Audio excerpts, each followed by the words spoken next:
Hey tribe, welcome to the Midnight Intuitions. Hope you all had a wonderful day. I know we're gonna have some fun over here tonight. So I advise you not to take things so seriously over here. Let your head down. It's after midnight and we're gonna get into it. So I'm gonna just bring us in.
All right, I was here for a little late last night, so I ain't gonna be here that long.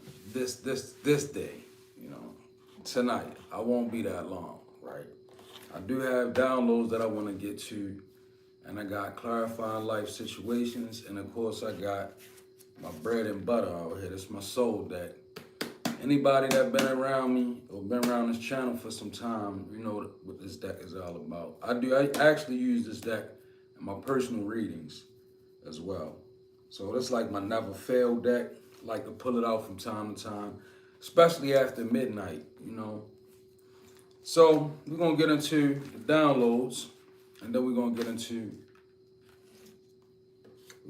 some spiritual messages with the cards, right? So first and foremost, downloads.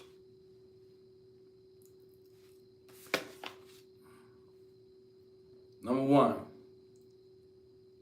accept the fact that your gift is more about witnessing the lives of others, not fixing them. So we have to accept that your gift is more about witnessing the lives of others as opposed to fixing the lives of others. This can be a hard pill to swallow. I know sometimes we look at people and we want to be able to help them. Well, the truth of the matter is everybody doesn't want your help. Sometimes people like to stay in darkness.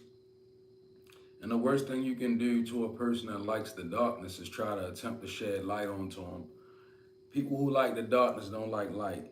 So with that being said, you gotta realize as you see people, it's not gonna be about you fixing them. You may even see the problem, you may even wanna fix it. But we have to realize as a collective that our energy is not to be squandered away. Some people, you can't fix them. And you have to use discernment and know that. And you have to equip yourself to be able to take what you see in the life of others. That's one of the biggest things about being a person that has spiritual gifts, empathetic gifts. It connects you directly to the lives of other people. And when you do that sometimes, if you're not balancing the energy out or you're not transmuting the energy, finding a way to optimize it, it can become an overload. That's another reason why we don't want to try to fix everybody, because some people come with problems that are greater than they appear, right? You know, like I've done it before. You ever attempted to get underneath of somebody energetically and then you're like, whoa, this person heavy. Like, I don't know if I can handle this. So that's why God is calling for us to use discernment and to be able to watch things and detach from your emotions.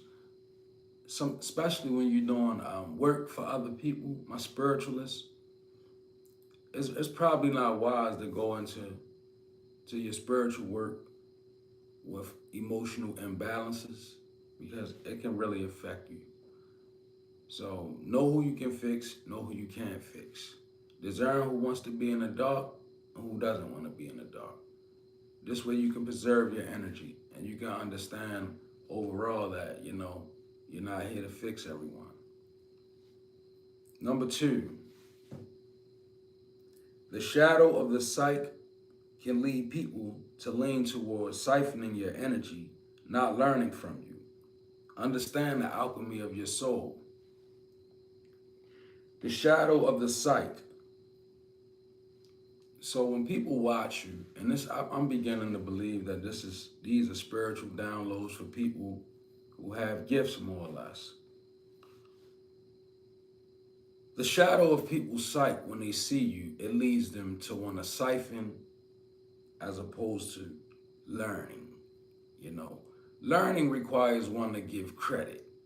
If I say that if somebody is your teacher, normally you'll say, that's my teacher. It'll be an understanding like student-teacher relationship. It's a relationship. Some people that watch you, they don't necessarily want that relationship. They really just want to watch you, find ways to siphon your energy, maybe regurgitate some of your ideas. And I feel Spirit is giving this message that we don't get so uptight about it and begin to realize some people, that's all they can do. They can't acknowledge you as being a teacher because a lot of the people, maybe you had conflict with them. Maybe they spoke ill of you. That's a big one. When people speak ill of you and run your name down, it's hard for them to come back and say, okay, let me learn from this person, right? Because it's going to require them to first take accountability for the fact that they was all the way wrong for running you down. There's not a lot of people who are that mature. People's image is attached to their opinion. So a lot of times people won't change their opinion because they feel like it takes away from their image. And people don't like to lose in the area. We live in a world full of visual context. So everybody wants to uphold an image. And with that being said, understand that in the shadow of people's sight, they will watch you. Indeed, they watch me. They'll watch you. They'll watch you. They'll learn from you. They'll study from you. But they'll attempt to siphon as much as they can. Even in conversation, it's not about necessarily learning. It's normally, when a person wants to siphon your energy, it's normally one of those conversations that they don't want nobody to know about. They call you on a low, underneath the radar. So just be aware of it and understand the alchemy of your soul. And what I feel like Spirit is saying is be aware of what goes out of you. Like the virtue that flows out of you. Like, think about in the Bible when it spoke about the woman with the issue of blood and how when she touched Christ, Christ said, I could feel the virtue go out of me, right? It's the same kind of energy I'm speaking about with understanding the alchemy of your soul. Know what's going out of you.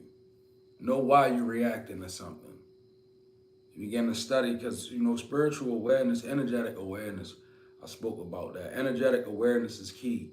We want to be focusing on what's going on and what's coming into us, what's going out of us and what's coming into us at all times. And it requires you to focus, pay attention, understand the alchemy of your own soul. All right, number 4. Allies are not more beneficial than adversaries. Much more is learned about oneself through adversity, right? So the people or the things in your life that you consider to be adversity or your adversaries, even as much as you may not like them, as much as you may not want to resonate with this, you gain more from an adversary than you do from an ally. Reason being, an adversary is in direct conflict with you. They can mirror back your weaknesses. Like, if you know you got an adversary that likes to attack your midsection, you're going to strengthen your midsection because you know that the adversary is going to aim for that weak spot in you. Well, when you're dealing with allies, they often become the ones that take you down because the ally, you put your guard down against. the ally, supposedly, the supposed ally, is not really there for you to teach you the type of lessons that you learn from the adversary. The adversary teaches you lessons under pressure, lessons about reaction, lessons about self, even lessons about your level. My masculines, even my feminines, you ever went up against somebody in maybe sports or something and they was just more powerful than you, more dominant than you? Well, in that exchange, you learn a lot about yourself. You learn a lot about just how strong you are, just how equipped you are, just how fast you are, areas where you lack at, areas where you're slow. So begin to appreciate your adversaries. The things in life that cause you adversity, those are your best teachers. It's where we learn the most. I want somebody to be able to look at that and understand that for what it really means. That way you can stop looking at things that oppose you in life as insurmountable, and you can start looking at them as things that can, that can shape you and mold you. You'll start looking even forward toward, your next test, your next battle, right? Not saying you'll always be excited about it, but you'll learn how to welcome adversity. It's fuel for alchemy. It's energy to be transmuted in adversity. A lot of energy, right? So let's begin to respect our adversaries. Definitely respect them, right? A formidable enemy is to be respected anyhow. It's always been that way. An enemy who is formidable is an enemy that you more equipped if you learn how to respect those kind of enemies. You don't have to like them, but you have to respect them. If nothing else, respect them for being able to be an enemy. Everybody is not strong enough to be a worthy adversary, I would say. That's a great term. All right, number 4. Make space for others, but do not attempt to carry everyone. And that's real. Somebody you might be closed off. I do feel closed off energy. Maybe you was hurt in the past. A lot of skepticism in your demeanor. Well, we have to make room for the ones that God send us. And if we in this mode of, if we deflect everything, we're going to miss something. Just because you let somebody in, it doesn't mean that you have to try to carry the relationship.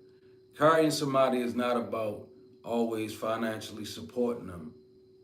Carrying somebody is like listening to their problems, allowing them to post their energy on yours is carrying someone. Everyone is not, you can't carry everybody. Some people are where they are by way of God's design. It's divine timing. This is why we can't be in the mode of trying to carry everyone or save everyone. When you like that, you end up getting in God's way. You end up holding up the plan. I feel like strongly the people that God intends for us to carry and help are the ones that God send our way, right? Not the people that we go out of our way. And I'm not going to say that either because, that's kind of like narrowing it down. But I will say, like, learn how to realize who you should carry and who you shouldn't. Because some of us, we got to overload because we just trying to carry too many people. If you're a reader, learn how to divine people before you read them. It's a good practice. Like if you're a reader, some type of tarot reader, or you tap in, before you do that, it's always good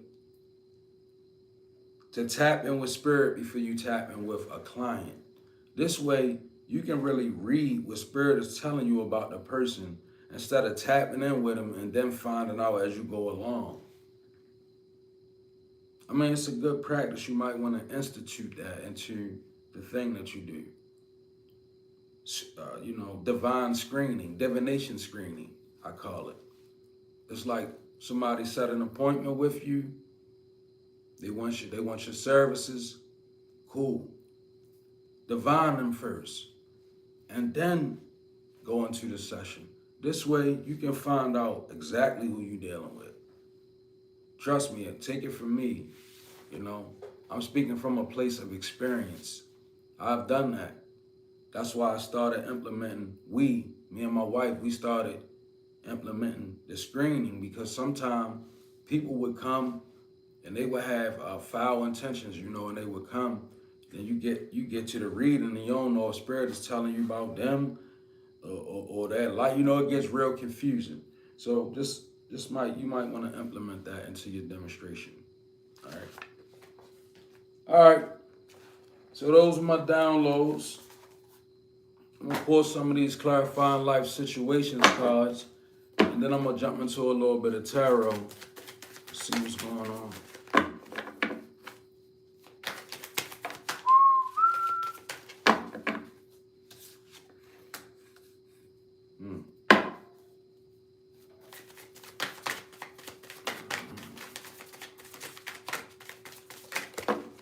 Okay, we got divine timing out here.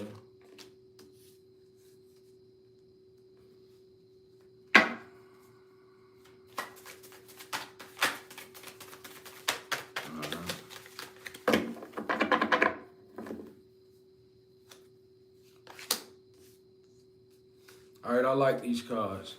So first of all, we got divine timing. Be patient, for some things take time to manifest fully in your life. And I feel like somebody, you may be rushing things. Either you rushing things or you might be micromanaging the universe for something to happen. Neither one of those is a good energy. When you micromanage the universe, it seems like it becomes more frustrating. It can begin to make you question yourself. Like, especially if you're a person, all right, I'm going a little deep. If you're a person that, like, some people, they have this this deep sense of desiring karma for other people. When people get abused and then they come into their ascension, sometimes you can see that karma is going to fall. But what happens is we sit back and then we start waiting for it, right? Some of us don't want to admit it, right? But it's there in some. You sit back and innately you waiting for karma, because you might be looking at people and you might find yourself trying to see if their face getting skinny, or trying to see if they looking like they going through some things, right? It's not about that. First of all, that can drive you mad. When God or the universe, however you see it, once the revelation falls on you that karma is coming, don't micromanage it. Don't let it become a personal thing, right? Because what you'll do is you'll get to looking at people and you'll secretly be wishing something happened to them.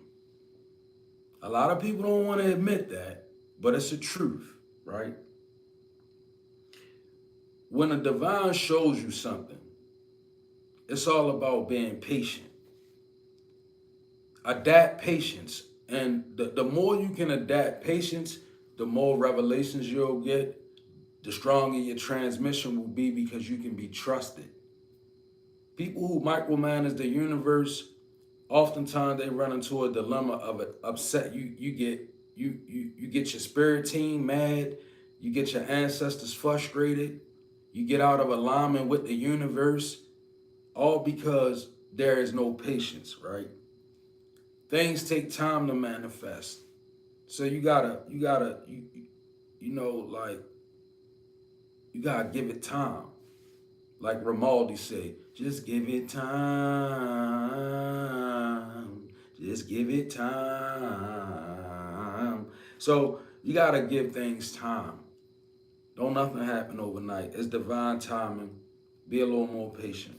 Next, ocean of possibilities.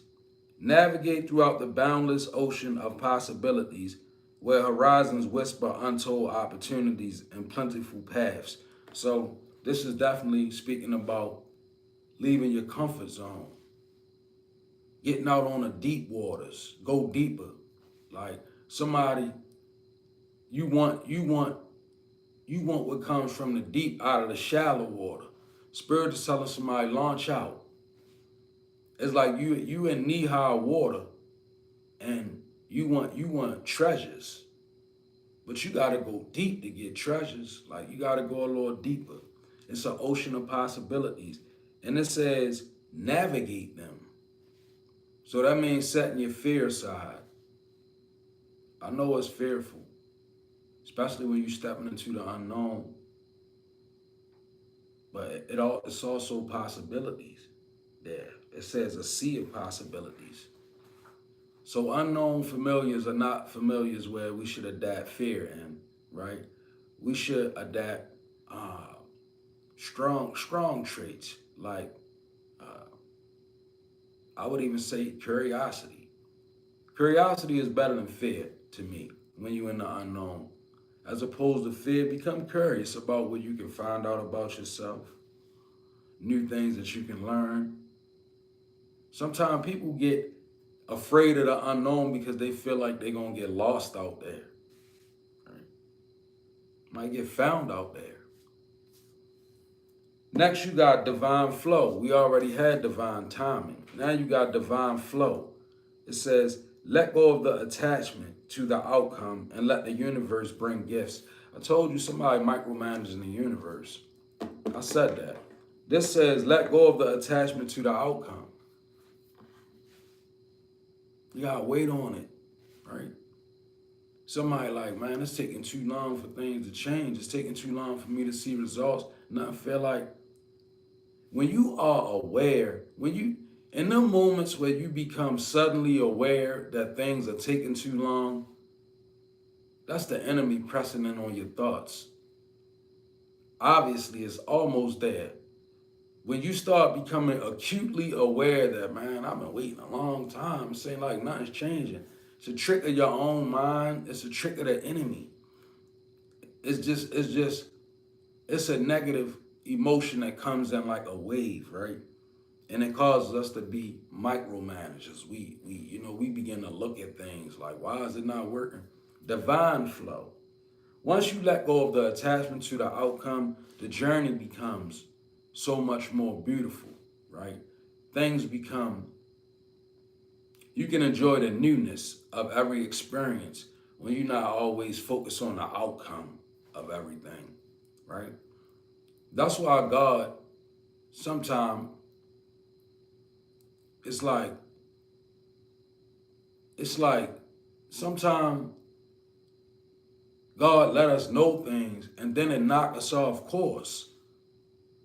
And sometimes that's why with me, I'm just, I'm cool with whatever God gives me. I'm good with that. I don't want much more than I can handle. Because like that's saying to whom much is given, much is required, it rings true. And a lot of people don't want to accept that part of wanting things. You want a lot, but do you want a lot of responsibility? Because a lot of people don't. They think they do, but once you find out what come along with what you want, it become a different thing. That's why it's good to let go of the outcome. Enjoy the moment, right? Let the universe do what it do. That's what I hear him say. Let the universe do what it do.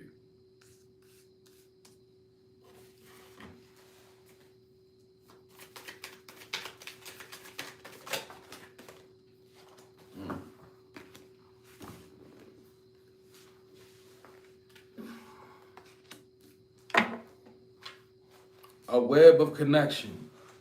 Weave your connections thoughtfully, creating a supportive web that uplifts your personal and professional journeys. So this is speaking about what my first download said, I believe it was, or what was. It was actually my last download. It says, make space for others. Don't attempt to carry everyone And also it says, yeah, that's what it said. So on a Weber connection, I feel like this is speaking about looking forward towards new relationships and not falling into the same old thing that you used to do.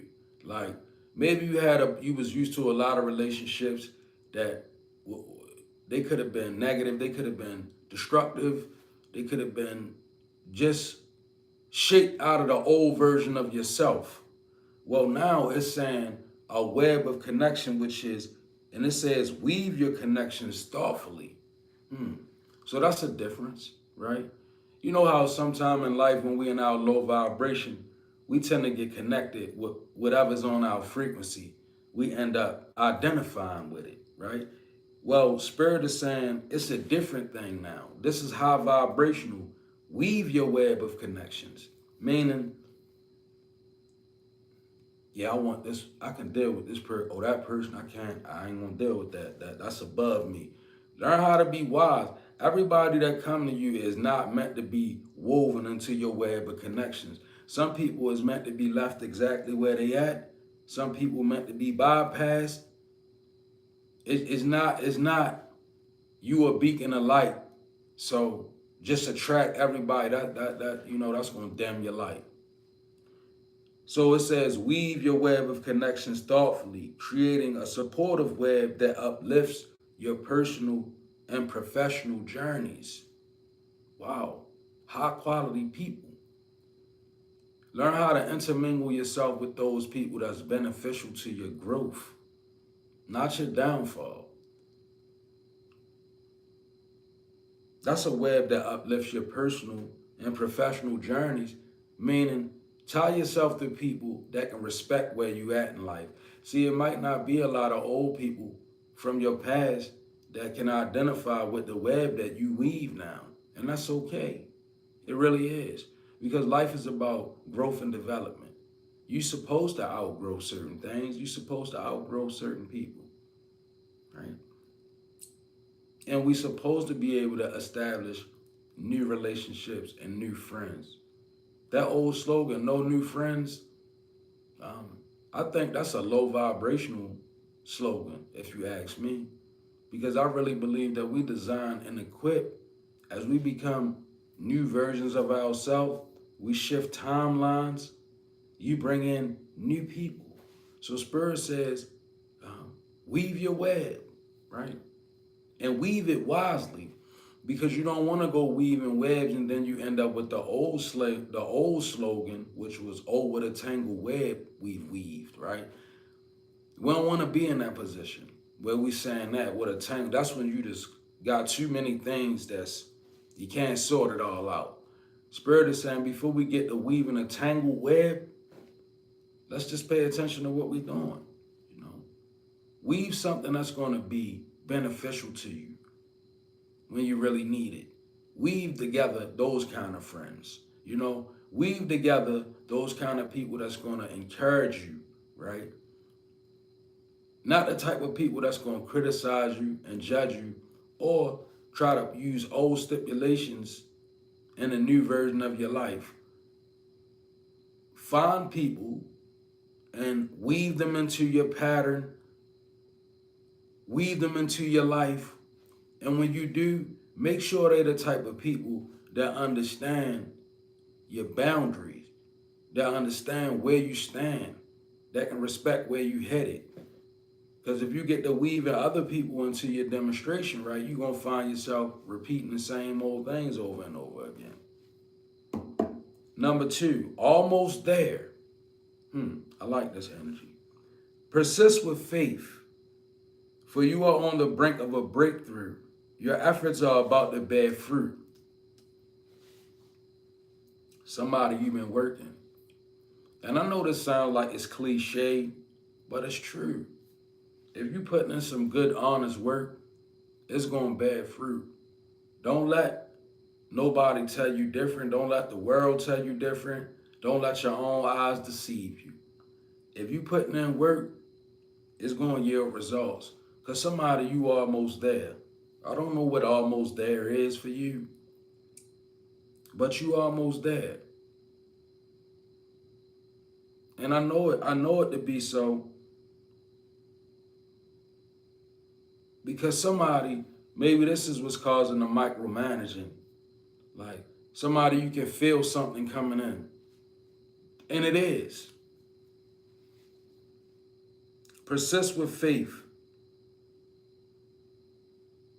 Faith being the substance of things hoped for, the evidence of things unseen.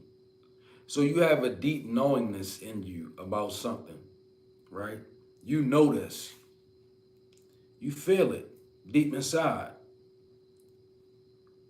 So how do I act upon what I know without getting impatient or hasty, right? Just let your faith settle. Sometimes, as you're moving throughout the day, be relying on faith. When your mind go to try and figure it out, push it right out of that. I'm not doing that today. I'm gonna shift into that and just go ahead and keep on moving. Not afraid of hardships. Confront challenges with courage, for they are the stepping stones to growth and wisdom. You know what I said in my download if you just jumped on here? I said we learn more from our adversaries than our friends. This says confront challenges with courage. So somebody, I feel Spirit is wanting you to learn how to be resilient in the fires of life. Because in the fire is where we shape, where we mold it. You know, when you're trying to bend metal and make it malleable, you gotta heat it up to a certain degree. Then you can do what you want with it, right? And that's us in the fire. Like, God puts us in the fire so that we can become moldable. You know, this is how life molds us in the fire. So don't be afraid of the hardship. Know they're gonna come. Know they're gonna be there. That's why, thank you, Spirit. That's why Spirit said at the beginning of this 3-card read, weave a web of connection that uplifts you, because you're gonna need it when you go through the fire. When you're in that fire of life and you got a strong web of connection, it's a lot easier than when you're trying to bear it all on your own. Having some people with you that been through the fire that you're going through is good. It's always, if you're the strongest one in your unit, how strong is your unit? That's another thing about weaving your web. Like, some people are very, some people are prideful and they don't like to get connected to people who they feel are stronger than them or more advanced than them. They feel insecure. I'm the exact opposite, actually. I like to be around people who I can learn from, who's stronger than me, and who make me essentially prove that I can hold my own. I always like that I like that, right? And maybe somebody, you could adapt that. You want to be around people that can pull you up, as opposed to being a person always trying to pull everybody else up, because people get heavy. Things get heavy. And if you're not equipped for them, you know, you grab hold to a weight and it sink your ship. Confront challenges with courage, for they are the stepping stones to growth and wisdom.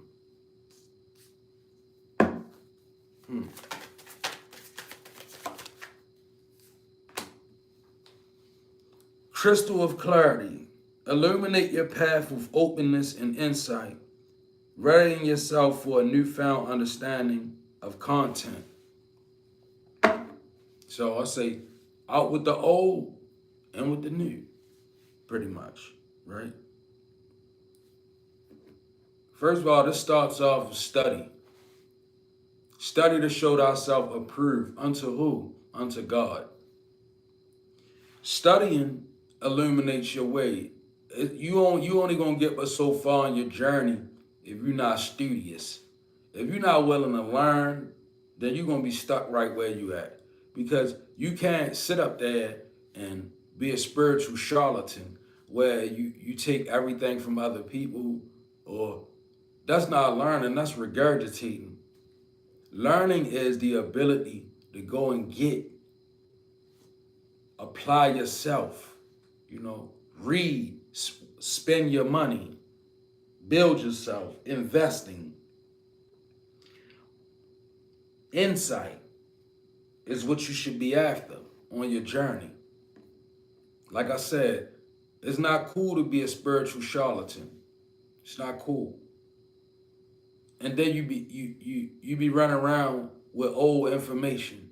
If you're a charlatan, like, if you're a person that just get everything from, it's cool to take from some people. You can learn like that. But you got to build your own foundation, right? And it says, ready yourself for a newfound understanding of content.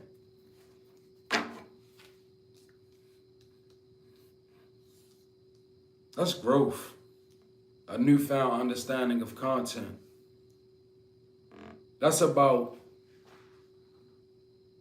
being able to look at things without that pre-shaped mindset that came from fear. Fear shaped us, all right? A lot of us. We were shaped by fear. Well, now we need to gain insight so that we can have a newfound understanding of world content. So we can begin to process things minus the fear, if that makes sense to anybody.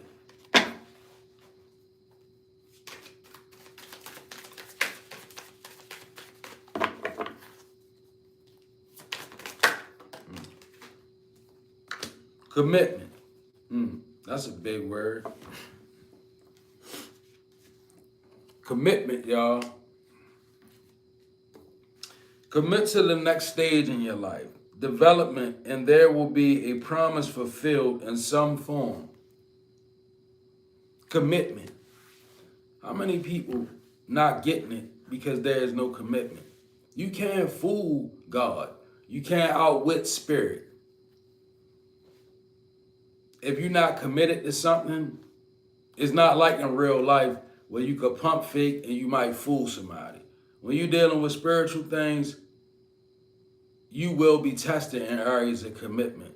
And if there is no commitment there, it won't be no reward from that required commitment. Some areas of spirituality, they require commitment. In order for you to even see anything out of it, there has to be a commitment there. A lack of commitment, people who non-committal, they always have problem on their journey because they non-committal. 1 minute they this way, the next minute they that way. Non-committal energy is going to lead to, if you're not committing to something, what makes you think it's going to commit to you? One thing about it, life teaches us in the 3D on this realm that you can get away with being non-committal. But the spirit realm teaches us very fast, you get nowhere being non-committal. You're going to be stuck right where you at for a long time. So commit to the next stage in your life. This will get you there. You'll check out. You'll be in alignment with the universe once your commitment is right. Commitment doesn't mean engaging or initiating. That's not all. Commitment is about being true to yourself and being 10 toes down and standing on the decisions that you make. That's your commitment. Some people, I was looking at something about the Libra archetype today, and it was wild. I think it was by Carl Jung, but it was wild what they were saying about the Libra. You know how people always say that Libras are indecisive and Libras actually gain leverage, and the shadow of indecision is empowerment, right? Because a person who understands the shadow side of indecision begins to understand that the Libra is not indecisive, the Libra is observant. And I feel like this could be somebody might need to process that, right? It's a difference between being indecisive and being observant. Because see, like I tell people all the time, I am a Libra. So, I reach for balance. I come with the scales of justice. That's my whole demonstration. The first commitment is to yourself. Without a true commitment to yourself, you'll be nothing in areas that require you to commit to things outside of self. Like, for instance, you want to be a better version of you. Well, you can't commit to energies outside of yourself and rely upon them to make you a better version. No, you got to be committed to yourself, and then you work with other things that can assist you in becoming the better you. But the commitment has to lie with becoming a better you first, or nothing else is going to work. I can go out here and commit myself to anything, but if I ain't committed to myself, that commitment won't hold up from the jump. And then this goes right with that, says trust yourself. Trust yourself. Let your intuition be the compass that leads you through murky waters. Trust yourself. Let your intuition, not the advice of others, not the voices of spirits either, right? This says trust you. See, if you put trust in yourself, it's going to never steer you wrong. Nothing outside of you can steer you wrong when the trust is in yourself. It says, let your intuition be the compass. You have to become reliant upon your own intuition. And that comes from strengthening your intuition. The stronger you get your intuition, the more reliable it is, the more you can rely on it, the more you can understand it, the more power you recognize that you have. Because some people intuition is so blocked and so damaged that they think the only power that they can obtain comes from outside of them. When it's the exact opposite. Your most valiant source of power, it comes from deep inside of you. It's what it connect with. But the power surge, is from inside of you. Each and every time. Because some people, they put too much faith and power in things outside of themselves. And then they become unreliable within their own self. And that's the worst way to be. You know those people that feel like they can't do nothing without a magic spell. They can't do nothing without a ritual. They can't do nothing without some type of metaphysical tampering. Why? Because they done lost the trust within themselves. Now they don't trust with themselves. They trust things outside. And when you put your faith in things outside of yourself, you can't get mad when you get done any old kind of way. I really feel like Spirit is wanting somebody to be grounded within yourself. There's too many people out in this world looking for things outside of themselves to empower them. This is why you got premature initiations taking place. This is why you got a lot of witchcraft taking place at this hour right now. You know, you got a lot of people dealing with a lot of different energetic sources outside of self. And then they wonder why self is always so unstable. You know, the mind is always so undecided, and it's because where's the trust in self?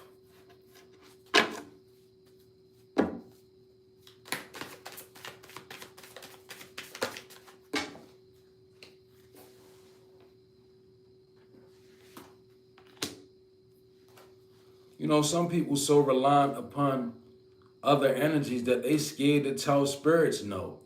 Some people really, they so out of touch with themselves that they don't realize that they still own their own will. Do you realize that? Starseed, Chosen One? Do you realize that you are the owner of your will? Spirits don't own your will. Some people forget that. They don't trust themselves anymore. They done made agreements and they done made different pacts with certain energies, and now that's where their trust is. Some people walk around afraid in life because they done made deals with energies outside of themselves. You gotta go back to trusting yourself. You own your will. A spirit doesn't own your will. You can't sell your soul. It doesn't belong to you. You can waste your time. You can waste your time. People out here thinking they selling their soul. You just wasting your time here on this. If you knew what I knew about the soul, you will understand what I'm talking about. It's a waste of time. Grove of Unity. Bind energies in the unified sanctuary of the grove, fostering interconnected harmony among all beings.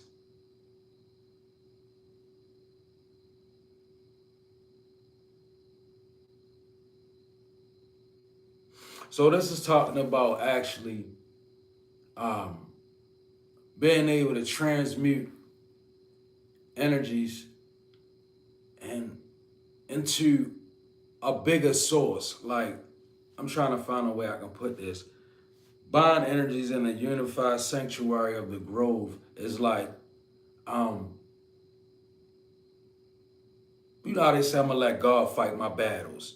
Being able to introduce things that are overwhelming to you to source, which is much greater, would be binding energies in the unified sanctuary of the grove, right? It's kind of like introducing things to the essence of who you are. You know how things get heavy spiritually? Well, we got to come to a place where we can lift that up off of us and introduce it to a greater source, God. You know, whatever it is that you subscribe to, you got to be able to bind the energies and introduce it to that. That way you can get it up off you. It was never meant for us to walk underneath of so many, for instance, say you're affected by anger. That's known as a principality,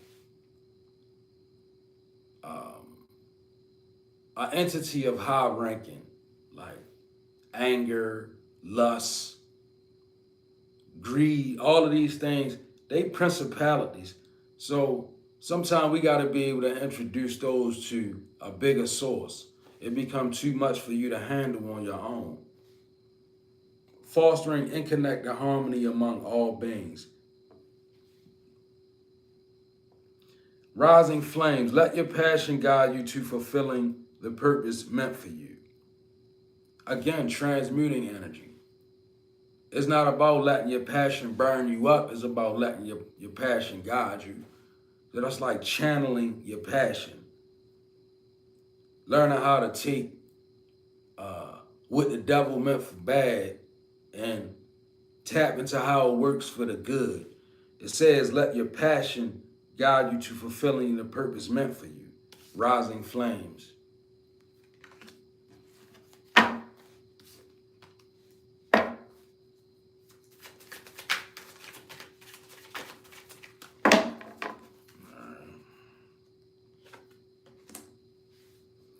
Manifest the new. Embrace change and envision your desires, allowing the universe to align with your intentions.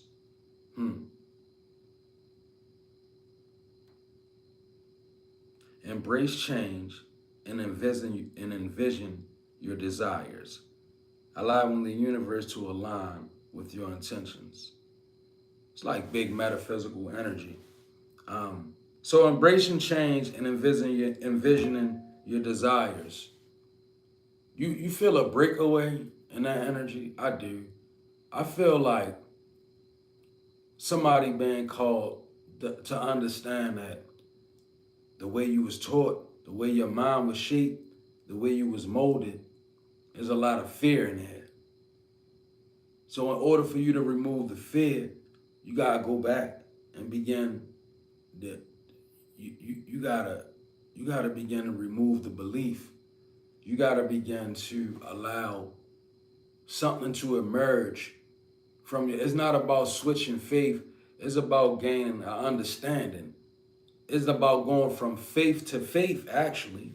It's not about going from faith to a lack of. It's about taking the faith you got and building upon it and reaching a new faith. Embracing change and vision your desires. This is a call to faith.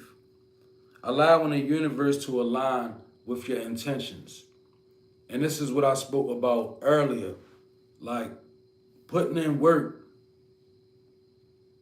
and not micromanaging the universe. Putting in the work and letting the work speak for itself in the universe. Letting the universe do its own thing. Because if you put the work in, surely you're going to get the result. It's simple as that. 1 plus 1 equals 2. It still do. You ain't got to know everything, but know that 1 plus 1 equals 2. If I put the work in, and it's good, honest work, that's aligning you right there. That's alignment. Good work is alignment. No other way about it. It aligns with your intentions. It catch a spark.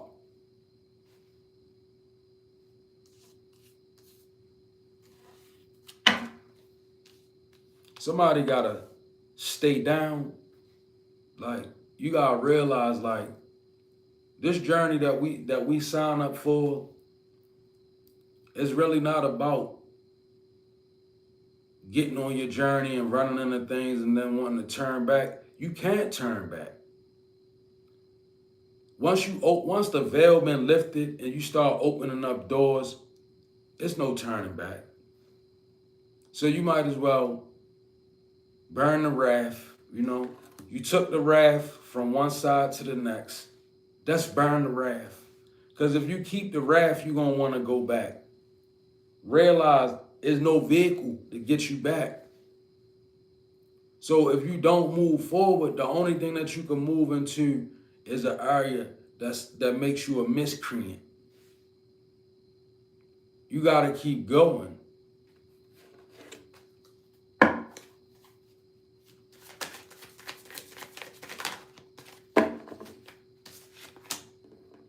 Cavern of Secrets.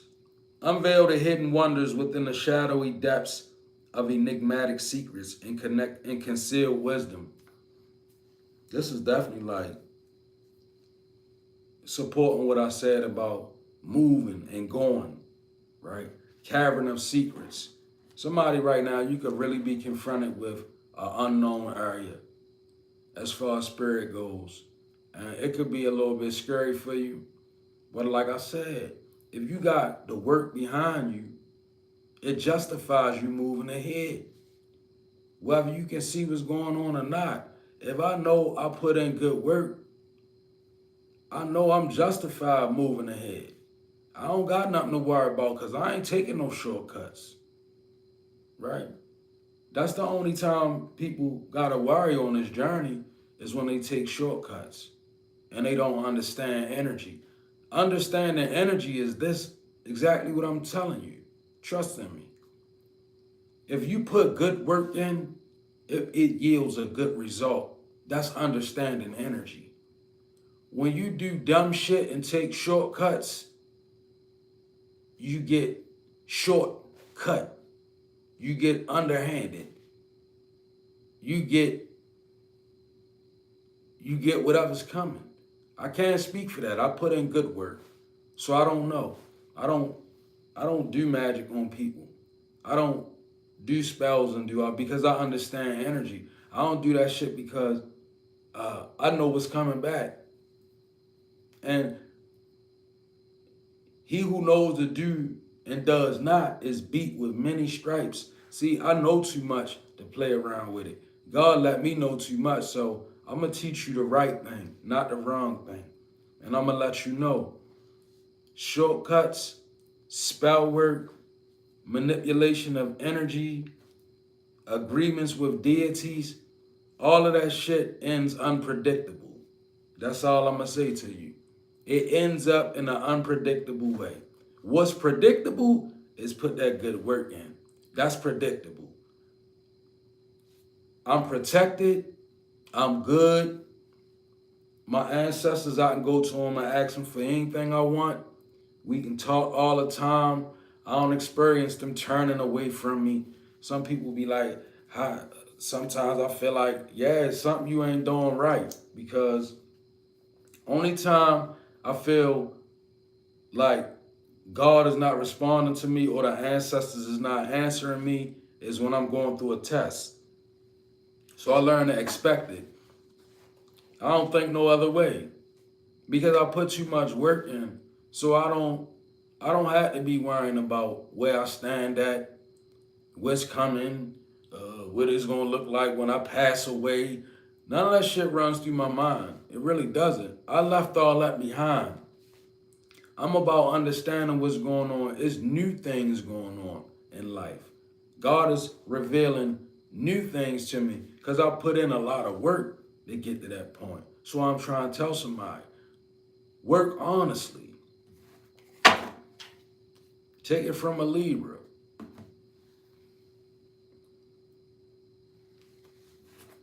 Representation of the House of Justice. And I'm telling you, in all my authority, if you work honestly, you're going to get an honest result. And then you're going to be protected and all of that.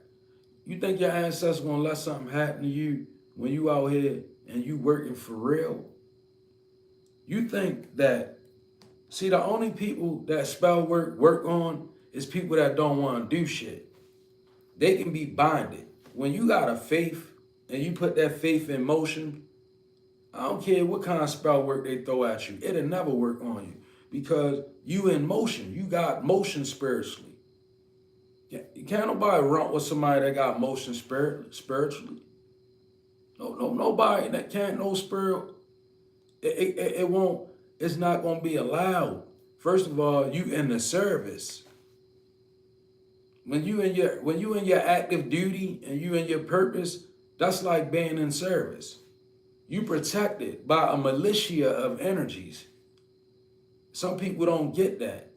This is why the only ones that feel isolated and alone is the ones that do spell work, tampering, manipulation of energy, root casting. People who do that shit, they oftentimes end up feeling like, it's been a change in the wind. What have I done? You know why? They moving wrong. That shit is unsubstantiated. And nobody tells people anything. Nobody warns you. You don't get warned. That's why don't just do things. Your only warning gonna come from your own intuition. So don't go in and tamper with the energies. Put in good work.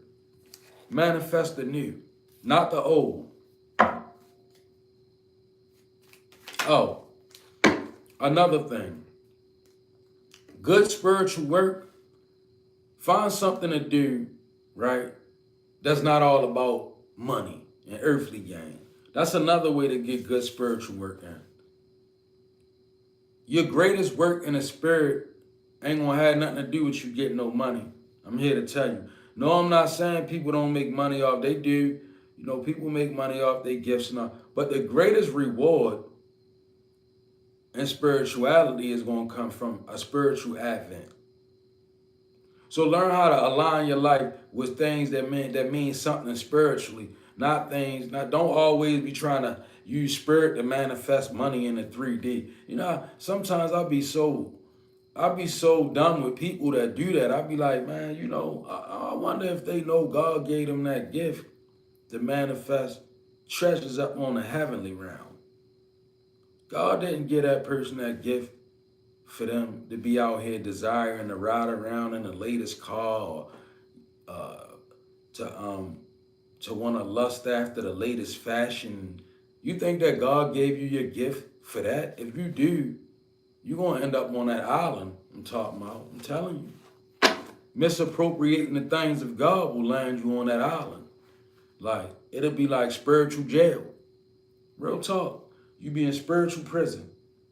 All because you misappropriated what God gave you. You thought it was to bring you in the money like the celebrities get. Somebody want their gift to make them into a celebrity. Some people are celebrities. Some of them are, Some of them work hard and they put good work in and they resonate with the collective. But then you got some of those people, they just misappropriating their gift for money. And I'm not knocking it. Do what you do. But try staying clear of that island. That spiritual prison, I've been there before, so I can tell you about it. It's not a good place to be. Hear what's unsaid. Tune into silence for truths that words cannot express. Listen deeply. When I'm on here, y'all, I talk. So it may seem like I'm a talkative person. I'm not. When I'm off of here, you can't even get a word out of me. I move around. I'm so quiet in the environments that I be in that people don't even know I'm there. I get in and I'm out, and the word was never even spoken, right? Why? Because I became an avid listener. Some of us, we called to talk. It's part of our duty. I talk to y'all. But in my real life, I've learned early on, I learned way more from being silent. I can see way more with my eyes than I can with my mouth. I can hear way more when my mouth is closed than I can when my mouth is open. So when you in the world, hear what's unsaid, even in relationships, right? And see, I got that Libra soul. I'm going to tell you something about the soul of a Libra, right? We are Libras, right? Libras in a North Node, we don't fight for control and we don't fight for power. We fight for balance and we fight for justice. Libra in the North Node. It's never about control. So when we hear with our soul, I was hearing one of the writers of Jung express how Libra is Venusian, but Libra is also a Venusian with scales in their hand. So it's like we hear what's unsaid on a soulish level. Once you break the balance with Libra, it's broken. Because we're not looking for power or control, we're looking for fairness. Fairness and balance. And this is why I became good at hearing what's unsaid. Once I stepped into my North Node as a Libra, I really understand that balance and I'm trying to teach it to somebody. Begin to hear what's unsaid. Pay attention to the dynamic shifts of power. Because those type of things, they not said, they unspoken. So I feel like Spirit is wanting somebody to, again, learn how to pay attention to what's not said.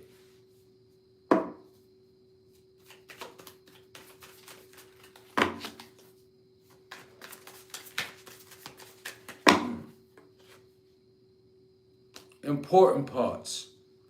Embrace each element, weaving them into your story with openness and understanding.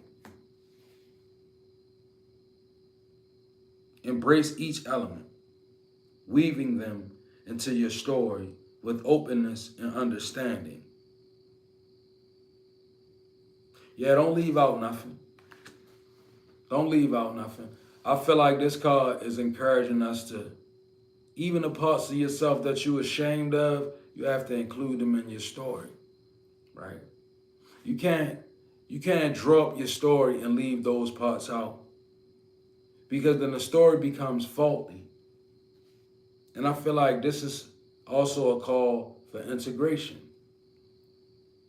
You know, the parts of you that you're not so fond of, they are necessary for you to be you.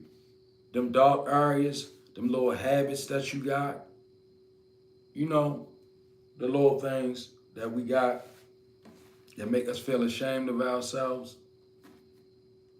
that has to go in your story. In order for you to be in alignment and relatable and moving with the power and authority of God, it has to be true and authentic you. Anything other than that version of yourself, you like a knockoff. You like the flea market edition. You know how they got the J's from out the flea market? The quality ain't quite right. That's how we are when we try to present ourselves and leave out the parts that we don't like. You gotta integrate it all so you can be real solid and relatable. Even when you're non-relatable, you will hold that edge of respect though. Embrace each element, weaving them into your story with openness and understanding. This is how you yield your testimony. You don't tell nobody no testimony about yourself and leave out all the dark parts. The testimony weak and phony. When you tell a testimony, you want to start at the dark parts first. That's the way you give a testimony. You incorporate and integrate all the things into your story. Hey, look, yeah, it was this, that, and the third, but look, came out on top. Because see, if you forget the dark parts of your story, what's going to happen when you're trying to deliver your story to a person that's in those dark areas of your story? They're going to miss it.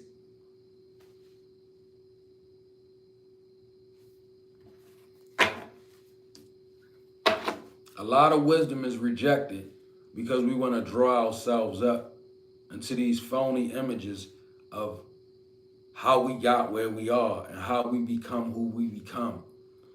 It's funny to me how the world is so celebrity stricken. Like people, they all of a sudden pop out as the polished version of themselves.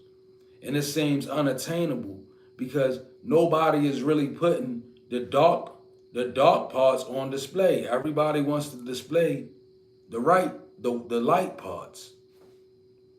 Integration is key. Openness is definitely valuable nowadays, right?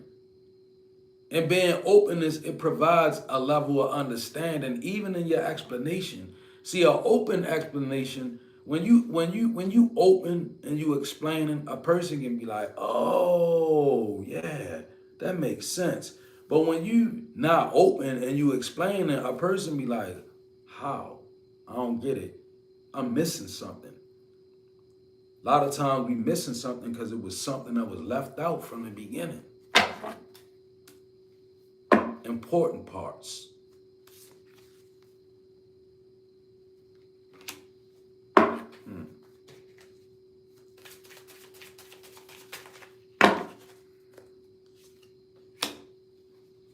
Happiness is simple. Find joy in life's small wonders, for they hold the key to the fulfillment and contented heart. Happiness is real simple. As simple as this. I told a sister of mine, she was going through some stress and she was going through some things in life, right? And it was a little overwhelming for her.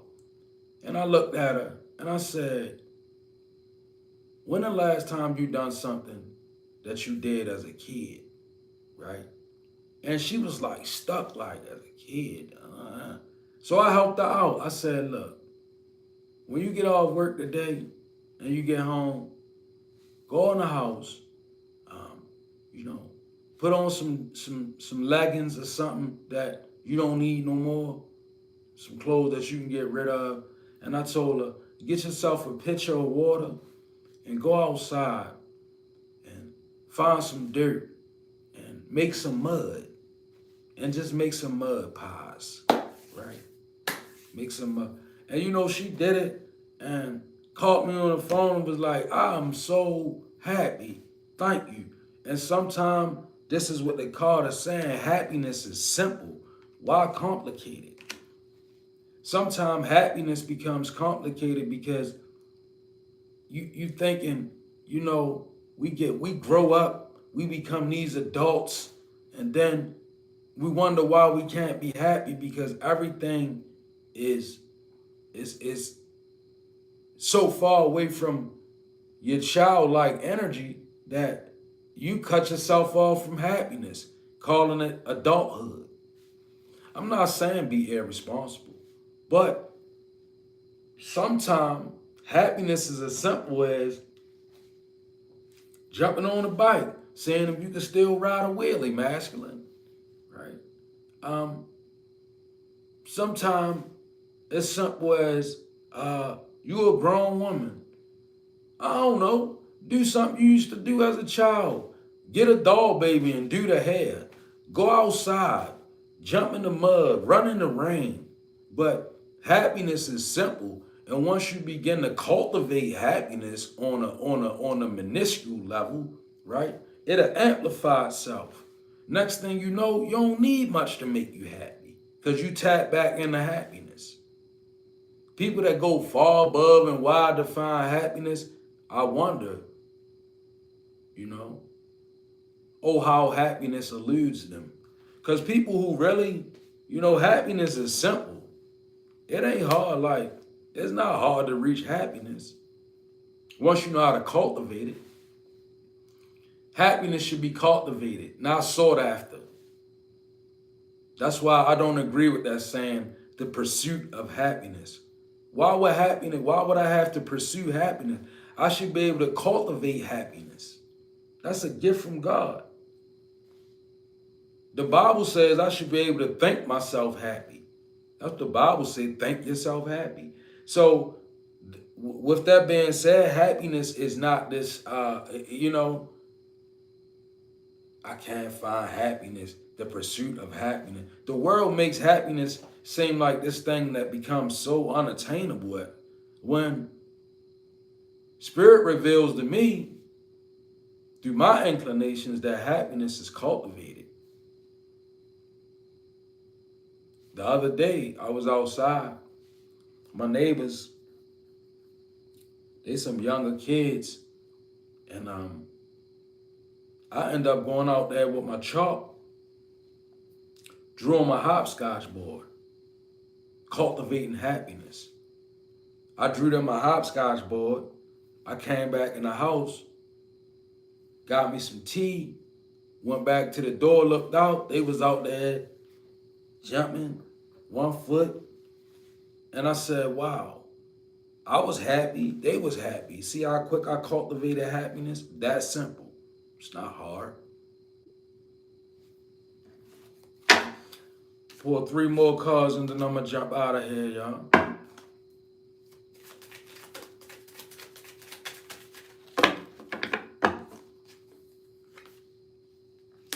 Cutting edge. Slice through obstacles and carve a path towards your dream. Sound like Ogun. Slice through obstacles and carve a path towards your dream, right? That's assertive energy. Okay? That right there is not about sitting back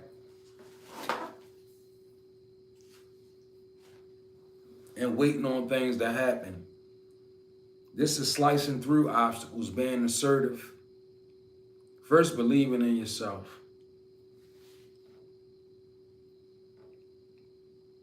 Carve a path towards your dream.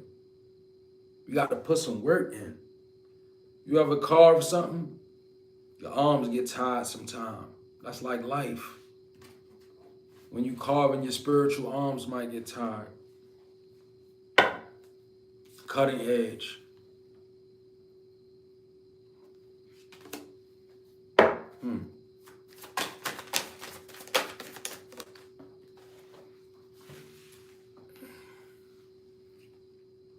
Inner vision. Cut through the fog of confusion with your power of discernment. Why is it telling you to cut through and slice through? Somebody need to pick that sword up. Cut through the fog. No, I'm joking, but these are 2 very assertive energies. The first one says slice through obstacles, and the second one says cut through the fog. So somebody got to know this is action. Don't nothing come to a sleeper but a dream, right? Play silly game, win stupid prize. all that kind of energy, right? Basically saying if you fail to put the work in, then you get what comes out of putting no work in. Nothing from nothing leaves nothing. Be a little more assertive in your energy, right? Cutting edge inner vision. Wow, that's a phrase. So maybe you have something inside of you that's very cutting edge. Maybe you need to get it out. Get it out. Maybe it's something that the world really needs. Your world.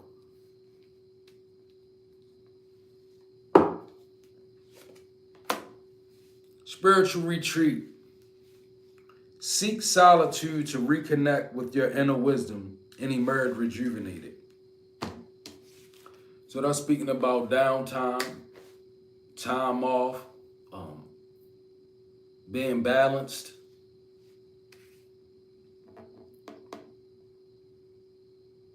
Reconnecting with inner wisdom and emerge rejuvenated. So this could be taking a calculated break, factor in a good break for yourself. Somebody, you could be overwhelmed, overloaded. When they get like that, you have to factor in a time where you can take a break. I know some people think, I gotta keep going, I gotta keep going, I gotta keep going. That's never the case. That's how we burn out. I've been there before. Your mind and your body, they need to be able to connect in an even way. If there's an imbalance in one, there's going to be an imbalance in the other, right? This is why Spirit's saying retreat spiritually. So somebody, maybe you need to take and fall away into a place where you can rejuvenate, get rest, four swords. Okay, y'all, those were the messages. Going to tap out of here. My job is done. We will be back in the AM. Me and my wife, we do our early morning thing. So we tapping in the morning. It'll be around like 8 a.m. Eastern Standard Time.